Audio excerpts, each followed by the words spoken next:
সবাইকে আসসালামু আলাইকুম। এই ভিডিওতে আমি আপনাদেরকে জানাবো কীভাবে আমরা লাইফস্টাইল ফটো তৈরি করতে পারি আমাদের মোবাইল ফোন ব্যবহার করে, যেখানে আপনি আপনার নিজেকে ডিসক্রাইব করতে পারেন টেক্সট দিয়ে এবং আপনি আপনার ছবি ব্যবহার করে। অনেকগুলো একসাথে আমরা তৈরি করবো, দেন এগুলো চাইলে আমরা আমাদের ফেসবুক আইডিতে পোস্ট করতে পারি বা পেজে হতে পারে। এটা আপনি পিন করে রাখবেন, যে কেউ যখন আপনার ফেসবুক প্রোফাইলে বা পেজে ভিজিট করবে, আপনি যে কোনো স্মার্ট ছেলে সেটা আবারও প্রমাণ হতে পারে এর মাধ্যমে। আচ্ছা, আমাদের প্রয়োজন হবে ক্যানভা নামের এই অ্যাপটি আমরা ওপেন করব। তারপর সরাসরি চলে যাব সার্চ বারে, দেন এখানে আমরা লিখব প্রেজেন্টেশন টিভি অ্যান্ড ফিল্ম। এরকমটা লিখলে আমরা এই টেমপ্লেটটা দেখতে পাবো। এই যে এটা ক্লিক করব, এরপর এখানে আমরা অনেকগুলো পেজ দেখতে পাবো। মূলত প্রেজেন্টেশনের জন্য বা অনেক পারপাসে এগুলো ব্যবহার করে থাকে এই টেমপ্লেটগুলো। 6 নাম্বার পেজ যেমনটা বলছিলাম, এটা আমরা এডিট করব এবং প্রথমটা। তো আমরা চলে যাব ঠিক শুরুতে। আমার কাছে 2টা এনাফ মনে গেছে। তো এই দিকটাতে এসে এটা আমরা এডিট করব, এই ইমেজে ক্লিক করব এখানে। তারপর নিচে দেখব রিপ্লেস বলে একটা অপশন চলে আসছে, এখানে ক্লিক করতে হবে। তারপর ইমেজ থেকে আপনি ল্যান্ডস্কেপ মোডের একটা ফটো আপনি অ্যাড করবেন।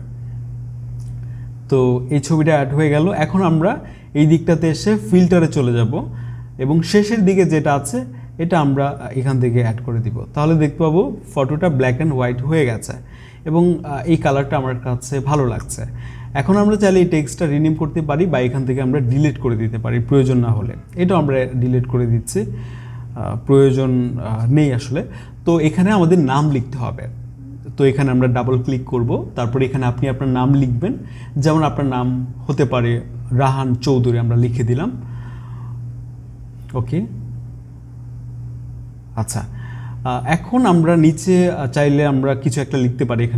আপনি এখানে লাইফ কোর্স লিখতে পারেন, আপনি চাইলে এগুলো নিজে থেকে লিখতে পারেন বা গুগলে এসে আপনি যদি এরকমটা সার্চ করেন অনেকগুলো দেখতে পাবেন। এখান থেকে আপনি চাইলে টেক্সট কপি করে নিয়ে এখানে বসাতে পারেন।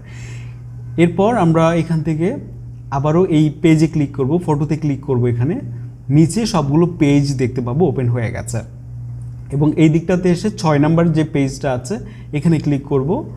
তারপর এখান থেকে আমরা এটা এডিট করব। তো এখানে আমরা এই ইমেজে ক্লিক করব, তারপর এখান থেকে রিপ্লেস এই অপশনটি দেখতে পাবো নিচে। আবার এখানে আমরা ক্লিক করব, তারপর এখান থেকে আমাদের একটা ছবি অ্যাড করে দিব। আমরা কালারাইজ ছবি অ্যাড করলে দেখতে পাচ্ছি ব্ল্যাক অ্যান্ড হোয়াইট হয়ে গেছে। তো এখানে আমরা টোন যেটা আছে এটা আমরা রিনেম করে লিখব হ্যালো। দেন নিচে যে টেক্সটগুলো আছে এগুলো আপনি রিনেম করবেন। প্রয়োজনে আপনি গুগল ট্রান্সলেটে হেল্প নিতে পারেন। আপনি সেখানে বাংলায় টাইপ করে খুব দ্রুত এখানে আপনি এই টেক্সটগুলো অ্যাড করতে পারেন, যেহেতু এখানে অনেক লিখতে হবে। এখানে একজন যেমন Raju Chowdhury, my name is Raju Chowdhury দিয়ে এই রাজু চৌধুরী সম্পর্কে যত যা আছে সব কিছুই এখানে লেখা হয়ে গেল। দেন এখানে ক্লিক করে আপনাকে চলে যেতে হবে ডাউনলোডে। তারপর এখানে এসে আপনি এই অল পেজ চলে যাবেন। এখান থেকে আপনি 1 নাম্বার পেজ এবং 6 নাম্বার পেজ এই 2টা সিলেক্ট করবেন, মাত্র এই 2টা সিলেক্ট করে তারপর আপনি এখান থেকে ডান। এরপর এখান থেকে আপনাকে চলে যেতে হবে ফাইল টাইপে ক্লিক করে জেপিজি ক্লিক করবেন, তারপর ডাউনলোড। তারপর এটা ডাউনলোড হয়ে যাবে। এরপর আপনি আপনার ফেসবুকে এটা আপলোড করবেন এবং এটা চাইলে আপনি পিন করে রাখতে পারেন, শুরু দিয়ে সবাই দেখতে পাবে এবং দেখতেই পাচ্ছেন এটা দেখতে ঠিক কেমন হবে, চমৎকার। তো এই ছিল আজকের ভিডিও। আপনি যদি আমাদের চ্যানেলে নতুন হন তাহলে সাবস্ক্রাইব করতে পারেন। দেখা হয়ে যাবে খুব শীঘ্রই পরবর্তী ভিডিওতে এবং কমেন্টে লিখে জানাতে পারেন যে পরবর্তী ভিডিওর টপিক কী হতে পারে। আসসালামু আলাইকুম।